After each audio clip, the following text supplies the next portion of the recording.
Welcome back to day 8 of 27. We are walking the hexatetraglyph. We just finished pathway 1. That's this segment of the board that goes from G to G. If we were to have traveled up, we would have created a yang line, but we traveled down. So the first line of our hexagram will be yin.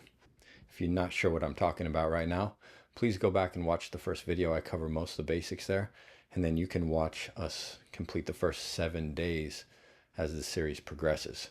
I'm going to start to kind of explain less details here at the beginning so we can just jump into it. Now that we're 7 days in, we pretty much know what we're doing here.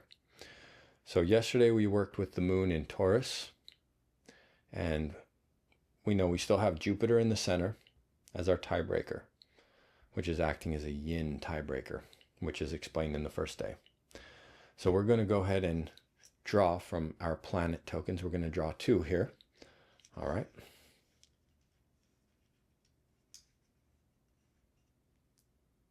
All right, so we have Venus, which I remember is in Cancer, and Saturn, which is in Aries. All right, so left, we're on this. So we're on the second pathway now. We're on the second pathway now. Left will be yin, right will be yang. So I'm going to place Saturn on H on the right side and Venus on H on the left side.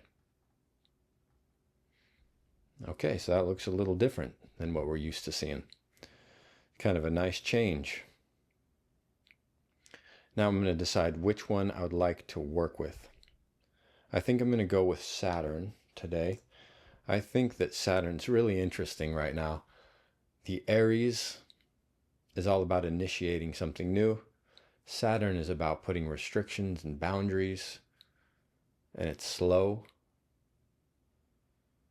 I find that juxtaposition interesting. When I think about it, it makes me think of temperance for some reason. It's like, all right, you have this young warrior, that's ready to go in and get in his first fight. And then you got this coach. It's like, hey, calm down. You're not ready yet. Or something like that. I don't know. There's an interesting story that starts to play out in my mind. I would like to explore that. I think that the two actually could make an effective team. Although I don't know if most people see this as a positive setup. To me, I kind of do, but I'm not a great astrologer, okay? So don't take my word for it. I would love to have an astrologer, someone who really has an in-depth, long career with astrology to try this and show what it's really capable of doing with even deeper insights there. But what I'm basically trying to do is create a prompt. So this is more like free association, like you find in depth psychology, psychoanalysis. So what I'm trying to do is just use astrology as a word generator, a keyword generator, to bring up ideas. Then we can write in our journal and say, this is going to be our topic for today. So with that said, let's go ahead and get some topic ideas and write in our journal. So take a few minutes, think about Saturn in Aries, and write some ideas of what you can explore here.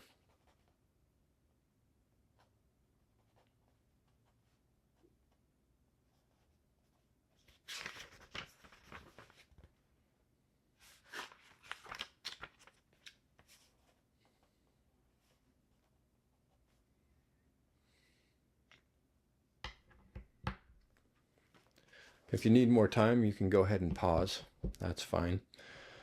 But what I think I'm going to do is essentially just create a tarot card spread with my idea.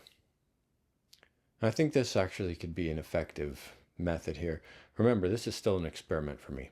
I have the basic idea of how all of this works, how to get to a hexagram. The journaling portion, I'm experimenting with that. The reading the cards portion, this is a big challenge for me. And so this is here for everyone to look back on and see how this went. But I think what I'm going to do is use this setup with Saturn in Aries as inspiration for my tarot card spread almost directly. So what I would like to know is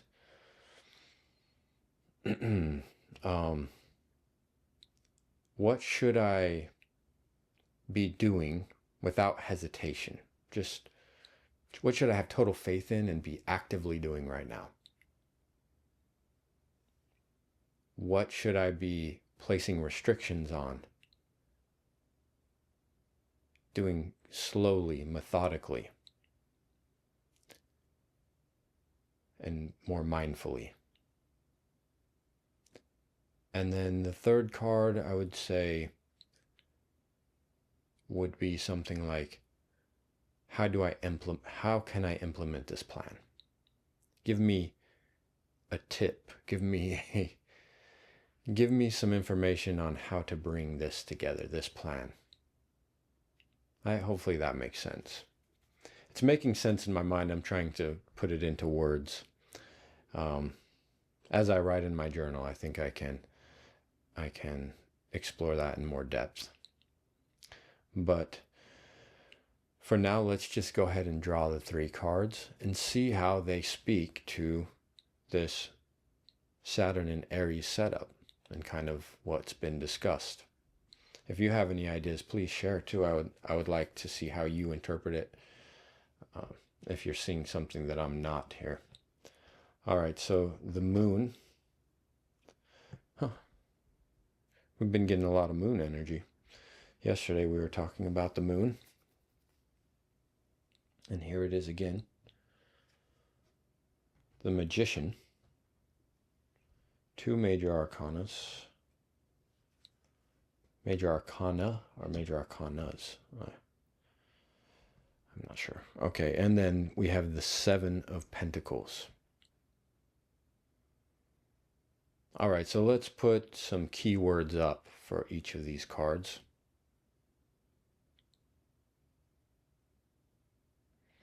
So with the moon, I'm just kind of free associating here. I'm just using my intuition and what I can remember from the moon.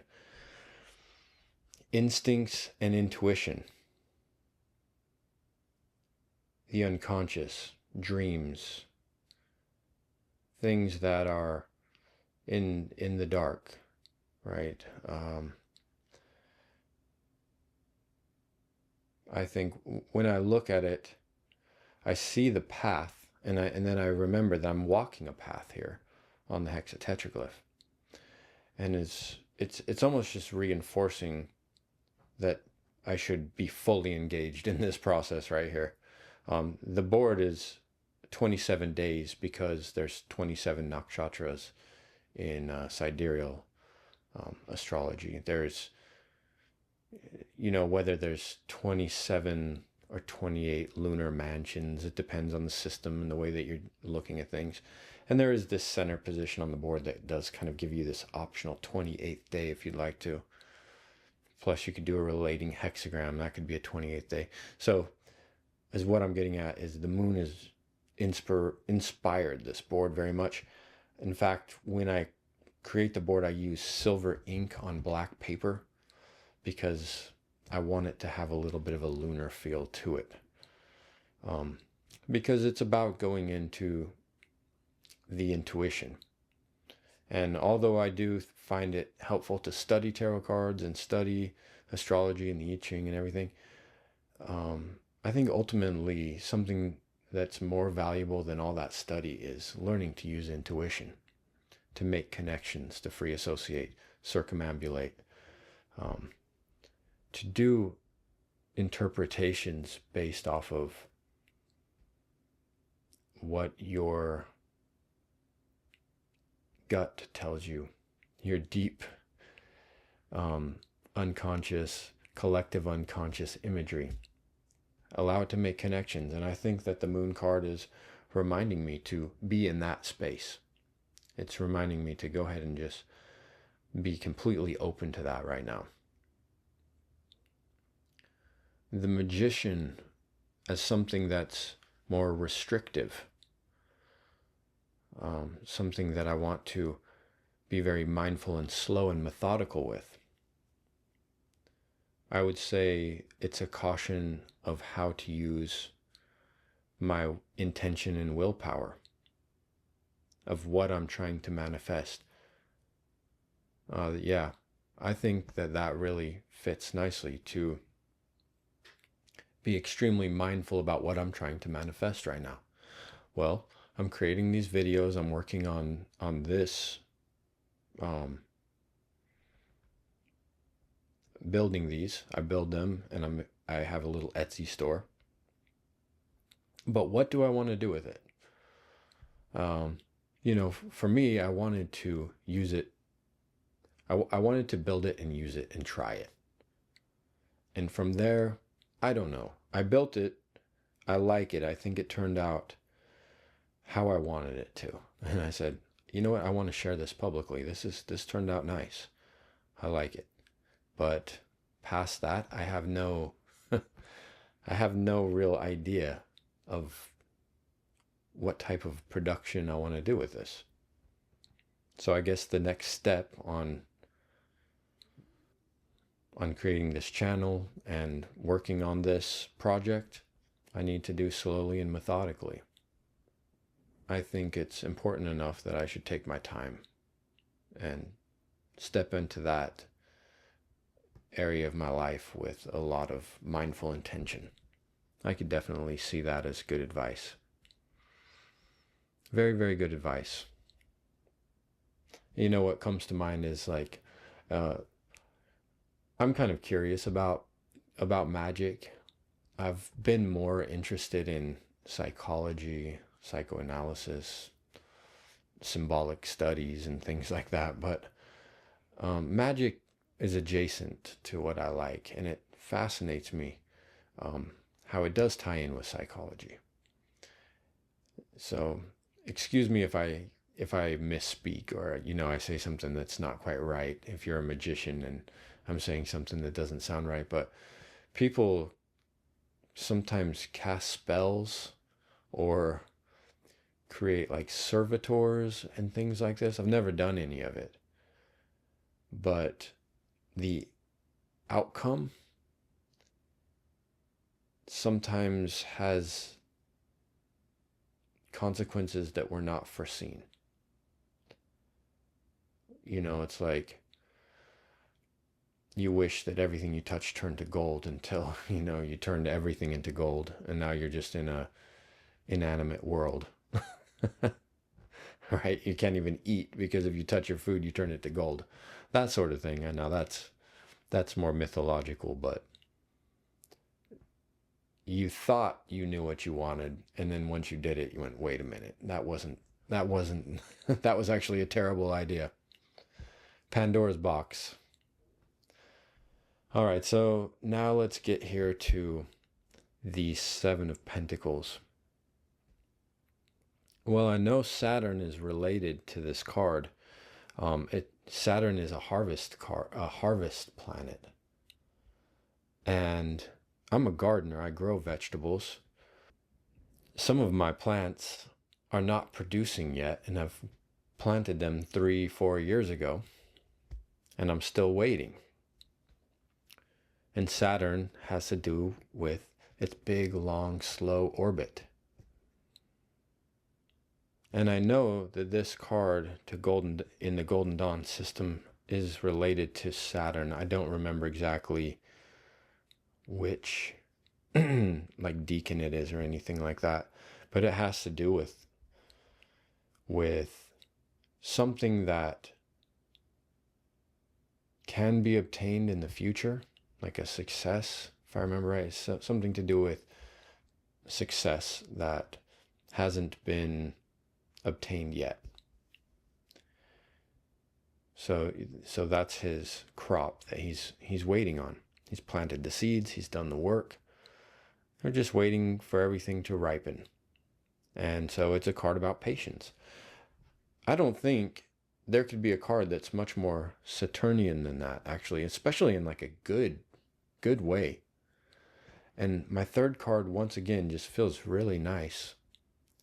And I'm just so appreciative that I keep finding some positivity. I've needed it. I've really needed some positivity in my life.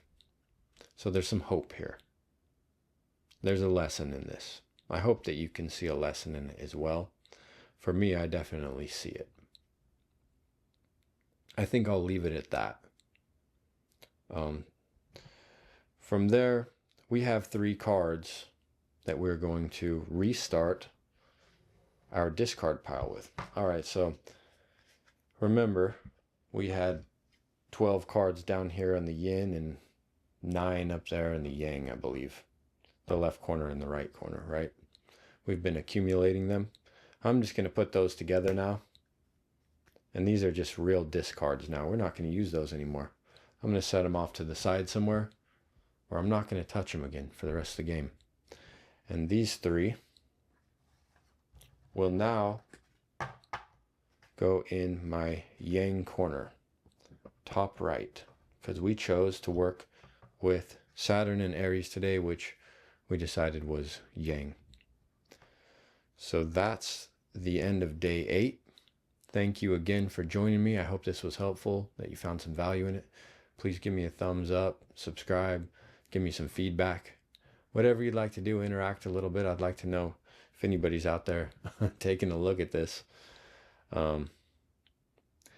Either way, though, I just appreciate that